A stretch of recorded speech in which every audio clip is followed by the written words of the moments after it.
And welcome back to another Around the Bases with Bubba and Mo episode interview. This week, we're going to talk some Arizona Fall League action. It wrapped up a little over a week ago. The prospect talks we like to do on this podcast. So to do so, we bring in Chris Welsh. You can find him on Twitter at IsItTheWelsh. It also does inthisleague.com, Prospect One. Covers fantasy all over the place, even some writing for RotoWire. So we'll bring him in now. Chris, how you doing? Doing good. You just got to be like, well, he just shut up. He's doing too much stuff. Just shut up and sit in the corner for a little bit. When I hear it out loud, I'm like, why do I do that much stuff? But it's because I love it. No, but it's funny you say that. And I was talking with Justin Mason, who you know very well, the other day, and you guys are alike. When I have to introduce you, it's like 45 minutes later we start the podcast, and things are great. But it's like this roll call. Yeah, Justin, we all actually, it's funny because Justin, the Friends of Fantasy Benefits and in this league, we kind of all came up around the same realm, and we do kind of a lot of the same stuff where our hands are in some writing, a lot of pods, radio, all that stuff. Yeah, so for sure, it's some dumb old laundry list of our dumb faces and writing all over the place, but some people enjoy it. Yeah, we do, and that's why we have you on. So let's just get right to it. You were pretty much there daily for the most part, at least multiple times a week on the field, doing the works. How was your overall experience, your first year of really covering it in depth?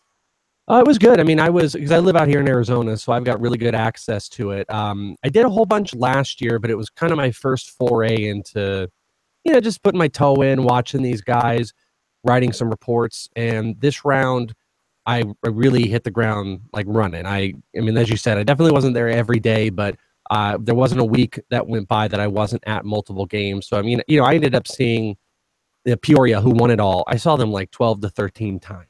So just that for perspective. But it was good. It was another experience, being on the field, kind of being around the players, seeing batting practices, being around, people that you admire and the Jonathan Mayos and hanging with and stuff. So it was a really great experience to get your eyes on some of the game's best. Before we get into the prospects, I guess just kind of you mentioned kind of hanging out with some of the Fangraphs guys and whatnot. Just give us, maybe your top 2 or 3 moments from covering everything. Okay. Well, one of them is with I have to say at the Fall Stars game, I'm an early bird when it gets to that stuff. Like I have to get to the fields before everyone, and I'm out there, I'm doing BP, and I'm watching some of the guys, and then I look over, and he's right over to the right, and I know for a couple years now, and I yell at him, and then me and him, we just spent the whole BP all the way up until the game started, just yapping, going up to players. I'm with him. We're talking with Michael Chavis. We got Kyle Tucker. I'm kind of giving him some insight on some other players to go talk to. I'm giving him info. I'm like, hey, you got to come watch Chavis. And we were like cackling, laughing, and the Chavis got a kick out of us because of how loud his BP was. A couple other moments, I would say. One was I was at the game where they were the Peoria team was 1 out from I think it was a no-hitter. I don't think it was a perfect game. They were 1 out away from a no-hitter, and it was awesome. TJ Zoich from the Blue Jays to Tuki Toussaint, and they just missed it. That was a really cool experience. And the other one I would pinpoint, it actually happened, I think it was at the Fall Stars game as well before I caught up with This is one of my more favorite ones. I love the interaction, and I love seeing when some of these guys enjoy the game. So I'm sitting there, I'm filming my BP, and I think a lot of the guys kind of knew me at that point when I would do it. And David Bodie with the Cubs, who had an awesome run, and he wasn't really well known before coming into this. He was doing his BP, and he was the second round, and he was just crushing it. He was just smoking them out there, and he's a talker, and he gets really loud, and he's just kind of yapping. He's like, "Oh, I got that one," and he comes out, and I'm just kind of laughing about his last at bat, and he was like, "Did you see that?" And I'm like, "I got it." And he's like, "What?" So he comes, runs over to me, and then me and him are just crouched over my phone watching his BP, and he was like, "I got to get that." And I'm like, "Don't worry, I got you." So that was just a cool experience from someone that's a little bit, I don't have a whole bunch of tons and tons of experience sitting there talking with guys for 10 years or anything like that. I enjoyed the excitement that another player got out of it. So that was a fun one amongst maybe that's 3 that I can give you. Yeah, that's awesome. And for those that know Chris. You probably do if you listen to this podcast, because his podcast is much bigger and he's covered prospects for a while. But before he actually got into the on-field stuff, I guess he was a collector and probably still is a collector of autographs and everything. So kind of, the fanboy in you has to enjoy a lot of these I'm the worst moments. I'm the total worst. I'm still a collector. I love that stuff. There's a hat that you kind of have to wear with it, because when you're obviously you don't do that stuff when you're on the field or anything like that. But yeah, there's this moment, you're like standing there and I'm standing next to Ronald Acuna and I just want to be like, can I just have everything you're wearing? Can I have all your stuff, please? Can I please? That's what I want to do. And you want to do all that stuff. I do have quite a collection of stuff that I'm proud of, but yeah, I gotta hold myself back. That's awesome. That is awesome. Let's talk the prospects. We'll kick it off with the name you just mentioned. He was the Fall League MVP. He is the guy that everybody wants to see in the bigs. Ronald Acuna, what are we expecting from him? Did anything surprise you? When should we see him in the bigs? Give us the whole Acuna rap you got from the Fall League. Okay. Well, a fun one I'll tell you about is just pronunciation on that, because I've always gone Acuna, and you find and the Arizona Fall League is this really weird place where the announcers don't know how to pronounce names either. And because I'm the worst at it, like I'm the absolute worst when I see names and I say them wrong. So I'm like really listening. And one of them, I heard them say Acuna, and I was like, oh, okay, it's Acuna. And then another guy said Acuna, and I'm like, well, what the hell is it? Which one? And then you start to learn it is Acuna. But these guys, they butcher names. Michael Chavis was like Chavis and Chavos, and they just screw it up. So it definitely is Ronald Acuna, just for people. And believe me, as podcaster, you say it wrong, everyone in the world who knows it's right will tell you. Oh yeah, I've 4 or 5 plus years of that. But Ronald Acuna is a fascinating prospect, man. He, everything that you think about him is definitely for real. As far as maybe the things I wasn't expecting, is he definitely has, I guess you expect there's an aggressiveness. He has an over-aggressiveness. I was talking to Eno about this, where one thing I noticed about him, because I have a huge sample size of him now, he definitely could get himself caught where if other players are kind of, they're performing high and, guys are getting in runs, he can overstep his aggressiveness where, let's say he has one bad at bat. The next at bat, he kind of pushes it even more. The next at bat. So you can get some kind of long, bad strikeouts where he's trying to hit for the moon. The other one, I don't know if you would call this bad or not, but, he got some flack pulled on him because of some words he said to me at the on field about Acuna, saying that he was one of the more aggressively arrogant players that he had ever seen, because Acuna had his leg up, kissing his bat. He's a flamboyant guy. Like he jumps, it seems like 12 feet in the air during practices. He's kind of laughing, he's chirping at people. He's a happy guy. He knows he's good. So maybe there's I don't really want to cockiness or anything like that, but he knows the prospect that he is. But other than that, everything that you see on paper, it's there. The power's there. He led the AFL in homers. Every single time I saw him, he was getting a hit. He can push it to left. He can push it to right. He's an aggressive base stealer. Everything about him just breeds a 25-20, 25-25 type of player. He's an uber prospect. I think he will have some struggles. I think there will be some early on struggles and some, especially expectationally, when people go and look and see, through essentially 4 levels, you want to call it, he hit over 300. I think he's going to have a little bit of struggles, especially because, this coming year in 2018, we're going to have a guy that hasn't stepped on the major league field be drafted maybe higher than any prospect we've seen in a while. Yeah, you did the mocks I did with Mr. Mason, and he was going rather high. To say the least. He's one of the, at the end of the day, the unknowns, it's Acuna and Shohei Ohtani. Those are going to be the 2 most polarizing players that people don't really know how to wrap their heads around. But one has, quote unquote, professional experience. Ronald Acuna, 18 months ago, was very little known to most people. And that's part of why I think some of this arrogance that you see from him comes, because in really like a 15-month span, this guy went from, just playing in the Dominican winter leagues to being on the cover of Baseball America. He knows he is the top guy. All eyes are on him. And guess what? He also succeeds at it. Won the freaking MVP, leader in home runs. He led his team. He was amazing in the AFL championship, which I was at. 4 RBIs in the game. He comes out, everyone, he's front of the line on the flags. He's the real deal. But like anything, we learned with Trout, you got to just bear yourself just a little bit, prepare yourself for struggles, because I think the cost of what he's going to cost, whether it's dynasty or redraft this year, is going to scare people the minute he starts to struggle.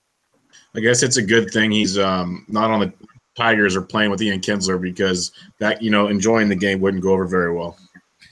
No, it wouldn't. I mean, the Braves are a really good spot for him. Though I do think I'd love to see him get some, just like a leader in the clubhouse. Like, actually, it's funny you say the Tigers. Like having a guy like Miguel Cabrera. Miguel Cabrera knows how to have fun, but someone that can kind of help lead the way, just so he doesn't get a little too far out of track. I'm not saying he's going to be Puig or anything, but I'd love someone to show him the game a little bit. A Nelson Cruz, a Robbie Cano, something like that. Yeah, well, hopefully Freddie Freeman can help out a little bit there. But we move on to the same division. And by the way, I'm the guy that gets all the names wrong in this podcast, so I'll probably butcher a bunch of names. I'll do it with you. We'll get through this all together, because I'm right there with you, dude. Perfect. So we'll move into the Nationals, and Victor Robles was the guy that possibly was in the talks to maybe go to Chicago for a closer for maybe Robertson or a different closer somewhere else. And they ended up hanging on to him, and it looks like it's going to work out for them. Just tell us a little bit about him. Victor Robles, he didn't play for the first 2 weeks of the AFL, and unlike a lot of people, it was because the Nationals still needed him. They were still doing stuff. So the second week he didn't play, I think they had given him a break, because that was a period where I was like, well, I don't know if he's going to come out here now, because he didn't. They were done with him after the first week. Then I think he got a rest. They brought out Daniel Johnson, who had a really good year. I was at the first game. I got really lucky. Not that because I got other stuff that's going on. I just happened to be planning to go to this night game out here at Scottsdale Stadium, and Robles was making his first appearance. And right off the bat, he's incredible to watch. I mean, from when you look at Robles, or when you look at Acuna actually doesn't have this you look at a player and you're like, wow, this guy's going to hit, this many homers, this speed. I mean, he looks like a guy. He looks like a good ball player. But Robles has this, physique to himself, this walk to himself. I mean, maybe it's, he was a professional baseball player. He got some time in the majors. He is lightning fast. He is the fastest player out here in the fall league. That's not a question. Definitely looked like he bulked up over the last couple of years. Great swing. I definitely think there's going to be some power in it. I've always been concerned at the end of the day, was Robles going to suffer from the early Byron Buxton issues of where, will the average catch up enough so the counting stats matter?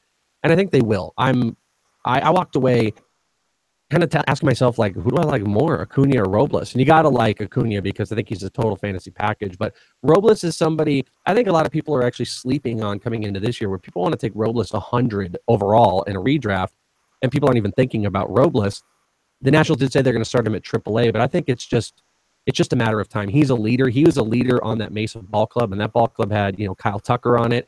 He was immediately just taking charge of that team. He's a leadoff hitter with 30-plus stolen base ability. I love me some Victor Robles. Yeah, he seems like quite the real deal. Let's talk about a pitcher in the Pirates organization. Was pretty darn outstanding in the AFL. Might be up real soon this season for the Pirates. Mitch Keller, what did you see on him?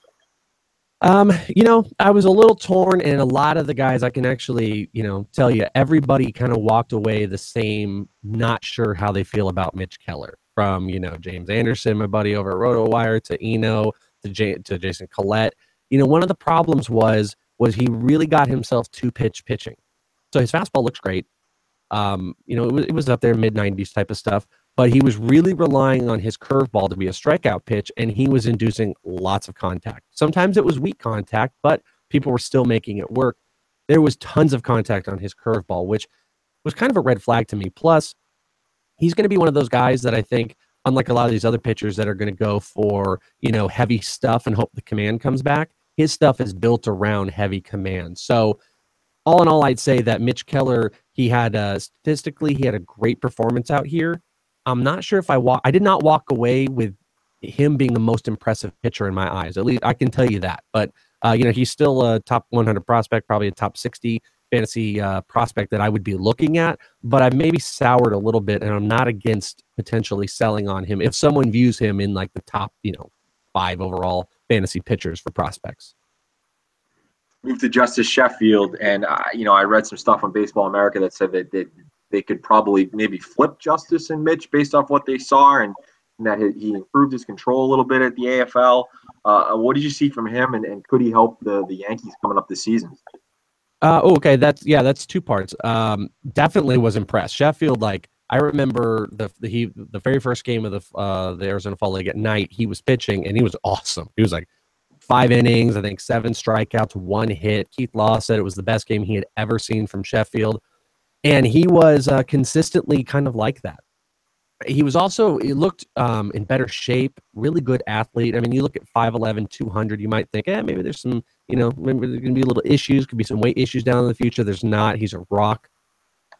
Helping this year, that's an interesting question. I don't know if they would be ready for him to pitch this year because they may want to make sure he keeps as a starting pitcher. They could go with another guy that was out here in the fall, like Albert Abreu.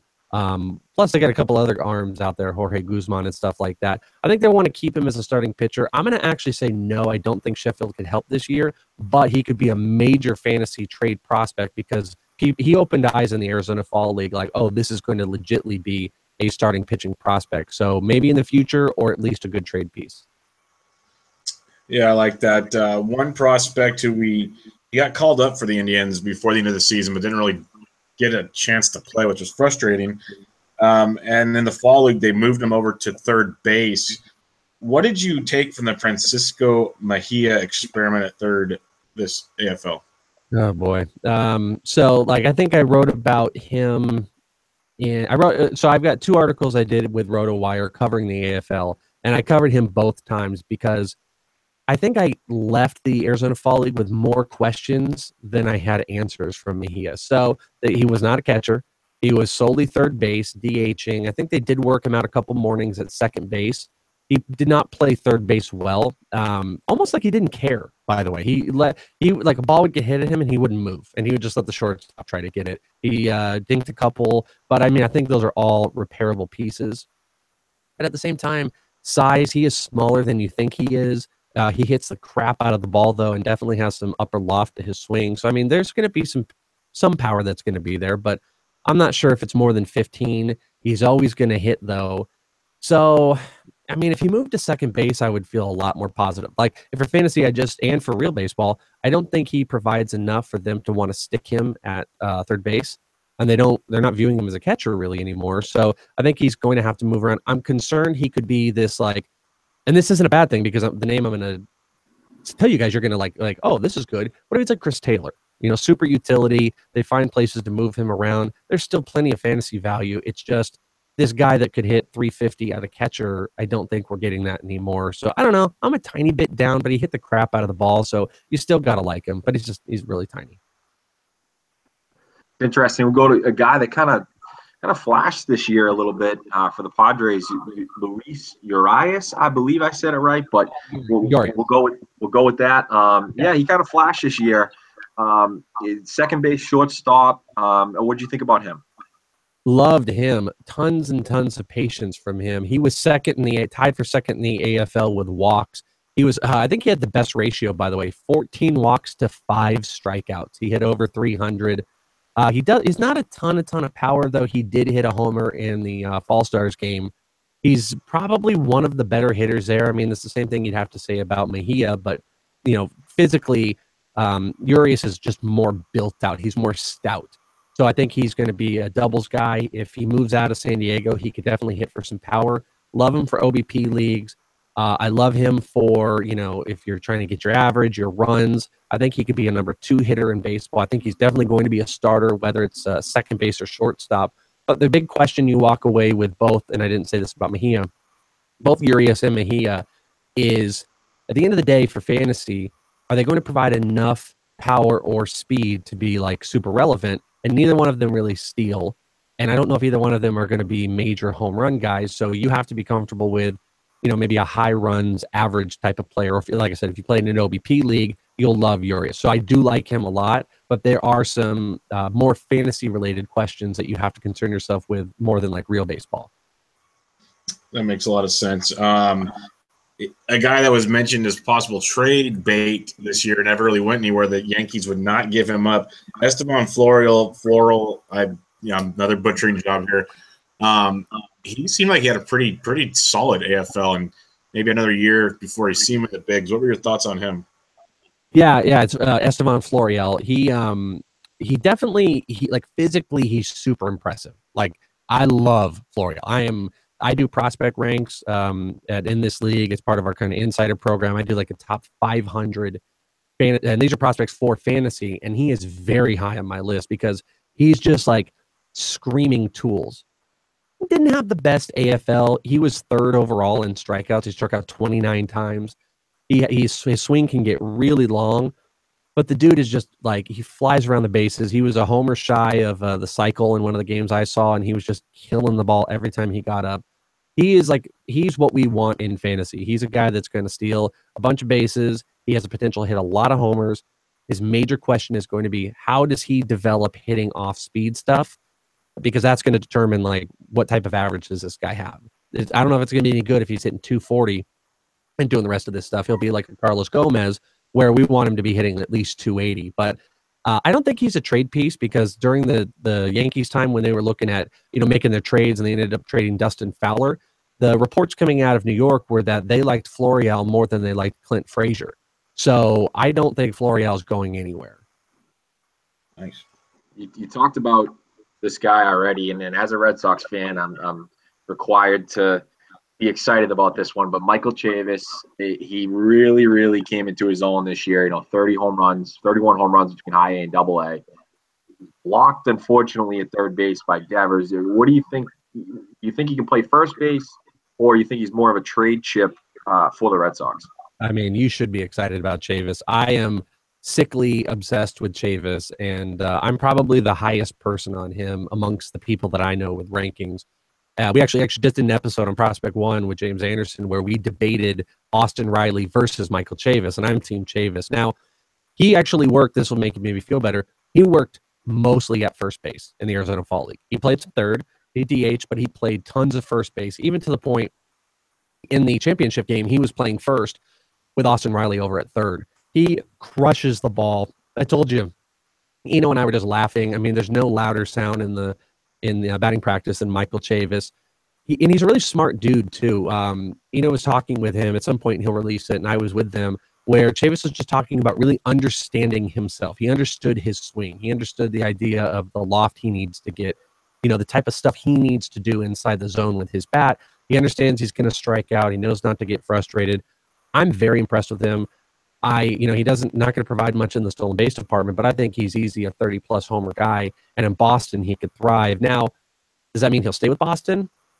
I don't know. The first base thing should make you feel really good, because I think they could slide him over there right now, but they could end up using him as a major trade piece. I have speculated if the Red Sox really did make a run and Giancarlo Stanton was interested, I would think that Michael Chavis might be one of those pieces. There could be something like a Bogarts and Chavis, which is a pretty big return. But I would say that Chavis is a piece that they would probably look to trade if they can make a major upgrade. Otherwise, I think he will get a shot at first base sometime this year. Well, that makes Mo very happy. We're gonna keep the list ending there, unless you have some guys that maybe really stood out to you we didn't mention. I know you were big on Austin Riley and some other guys. Were there any that really stood out to you? I mean, it's kind of all across the board, I'd say. I mean, Austin Riley is definitely one I really liked. You can read in my most recent article, Monty Harrison was another one with the Brewers. He had a really big struggle to start the season. He was hitting like 091, I mean, in the AFL. And one of the games I was at was his breakout game. He had 2 homers, one was a grand slam, and 7 RBIs. And that ended up pushing him to having a really, really good Arizona Fall League. And he's a good big dude. He looks like a freaking football player. Looks like T.O. out there on the outfield. I really liked Monty Harrison. Pitching-wise, there were a couple out there. We didn't talk about Max Fried. I like Max Fried. There's this kid, I mean, I don't know how much this is necessarily for fantasy, Andres Munoz, who was throwing 100 for the Padres. He was the youngest player out here, 18 years old. So I really liked him. And yeah, I mean, there's a bunch of them. You can listen and read some of the content as far as like the other guys that stand out. Guys like Nicky Lopez were good players to watch and definitely fantasy relevant. But I mean, outside of, a guy we didn't talk about too much and just in reference, Austin Riley, everybody else, we hit the major points. But Austin Riley is somebody that people should look at because he's like a prototypical dude. He's like the Freddie Freeman prototypical hitter. And I would want to own him. Yeah, I was reading your article earlier, and I listened to your prospect work, and you and James do really good stuff together. So I'll link some of that stuff to this podcast so people can check it out. You did go on about a bunch of guys that we kind of went over the common names, one would say, and you go over a bunch of the other ones that, at least for fantasy wise, would really help people out a ton. Yeah, and there's also there's some other guys that just that if you look at stats, by the way, people don't understand, what do I do with Eric Filia, who was with the Mariners, who he had 400 in the Arizona Fall League. He won the Sportsman Award. He was incredible, but I mean, he's only been in the minor leagues for 2 years. He was someone I kind of highlighted as this is a guy people should watch because he might be in Seattle sooner rather than later. I don't think anything is overtly awesome about him, but he's a huge high OBP average guy that, that might be valuable for someone in big dynasties. Okay, so non-dynasty leagues, just yearly redraft leagues coming up in 18. Who are some guys? I'm guessing Mr. Acuna is one of them, but who are guys you're looking to target most likely later in drafts? So if we're only thinking 2018, I think Victor Robles is going to end up being one of the better values. I would even maybe argue, I mean, delete this recording if I'm wrong, but at the end of the day, Robles might be the better value than Acuna and might have the better production based on the cost at the end of the year because Robles is going to go at I don't know, 250 or something like that in a 16-man, 300. And and people are going to be like, oh, he's starting in AAA. Yeah, but this dude can fly, huge stolen bases, big average. They already had him back last year. Is Michael Taylor really the answer for them? I don't know. Lots of injuries that happen. So I think Robles is someone I would definitely be looking at. Michael Chavis as well is probably a player that I will be drafting in bigger leagues just out of pure speculation. I'm not sure as far as pitchers go outside. Max Fried is probably the guy, a pitcher that I would take a look at. I think he could break with the rotation, and he looked pretty dang good. He really solidified his stuff. Mitch Keller, if the Pirates decide to make some moves, there's been some trade talk of Garrett Cole getting moved out. Maybe that opens a spot for guys like Tyler Glasnow and Mitch Keller. But I would say that Chavis, Acuna, and Robles are kind of the biggest guys with outside ones as far as Urias, maybe Austin Riley, because the freaking Braves love to move their guys up, and Riley already got to Double-A. So I would not be shocked if later second half, that Austin Riley was up as well. All right. Well, you mentioned Austin Riley. Maybe there's some sort of Rhys Hoskins type, maybe not with that much production in terms of what he did, but to get called up in mid-August and make an impact, at the end of the season, playoff run and playoffs for fantasy-wise. Who would be a guy that would do that? Yeah, at that time, maybe not to that effect, but at that time to come up. Well, I'm okay. That could be Chavis, by the way. That could end up being what Chavis is. I think Riley, you said that too. Riley, those are two noticeable names that could be those guys. Let me throw out a couple others. I mean, definitely the Rhys Hoskins. I don't want people to, like you said it up properly. People don't think we're talking Rhys Hoskins here, but guys that could have some, that could have some late season pop or something like that. Maybe Sheldon Noisy with the Oakland A's. He was a big BP guy. He's also got some some flexibility that he can move around.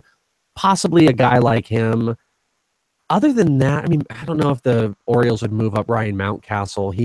Mountcastle was actually a surprisingly good dude that people weren't really talking about. He had a pretty good Arizona Fall League that no one talked about. But I think a lot of the names we talked about, maybe Josh Naylor, but I don't think Naylor would have anywhere remotely close to a power output. But he's a guy that just has a knack for the ball. And Josh Naylor's this is big fat first baseman. You look at him and he shouldn't be you look at him and you're well, I can play baseball if that guy can play baseball. And he's out there stealing bases and hitting homers. So Naylor maybe, but if I had to put money down on late season impact guys, I would put it on Chavis and Riley for sure because they more comp a guy like Hoskins better. I would love to see Naylor and Dominic Smith stand next to each other. Dude, I'll tell you, Bogman is a funny guy. He was, when we went to one of the games at Salt River Fields, we were sitting up in the front row, and we were looking at Naylor because Naylor's got this like blonde hair, and Bogman's like, "Hey, Odell, didn't know you play baseball, baby," and just kind of chirping at him. Naylor was he's a good sport about it, but I mean, he knows he's a big dude. Bogman always can come through on stuff like that. Yeah, I'm like the guy that's like got the media pass. I'm like, I'm not with this guy, so don't do that, please. Sorry, it was Make-A-Wish Day. I'm sorry. Okay, one last question. We'll get off the prospects here.